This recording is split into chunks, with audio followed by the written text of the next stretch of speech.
Dua ex-jenderal tegas tak terima para oknum di Kapolsek Baito kasus Guru Supriyani hanya dicopot.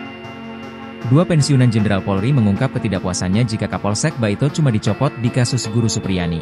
Mereka adalah Komjen Purnawirawan Oegroseno dan Komjen Purnawirawan Susno Duadji. Oegroseno, mantan Wakapolri, meminta keduanya diajukan dalam sidang kode etik Polri. Oegro mengatakan, dari awal sudah bisa membaca dari awal adanya pelanggaran etika profesi cukup berat.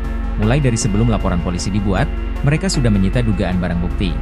Menurut Oegro, perbuatan oknum polisi ini tidak bisa digeneralisir bahwa semua polisi seperti itu saat menangani kasus menyangkut anak polisi.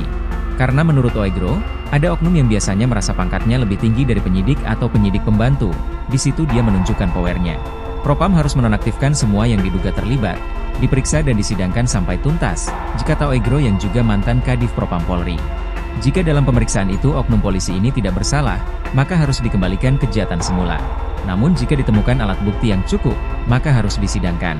Hasil sidang ini mengarah dicopot sampai pemberhentian tidak dengan hormat, PTDH, tegasnya. Oegro juga meminta sidang kode etik dibuka untuk masyarakat umum, sehingga bisa transparan. Propam jangan lagi tertutup, rahasia. Tapi sidang kode etik harus bisa dihadiri masyarakat, tegasnya. Sebelumnya, mantan Kabareskrim Komjen Purnawirawan Susno Duadji menyebut sanksi etik saja tak cukup jika dibandingkan dengan pelanggaran yang dilakukan Kapolsek Baito. Menurutnya, pencopotan Kapolsek Baito itu menandakan ada kesalahan dalam penyidikan.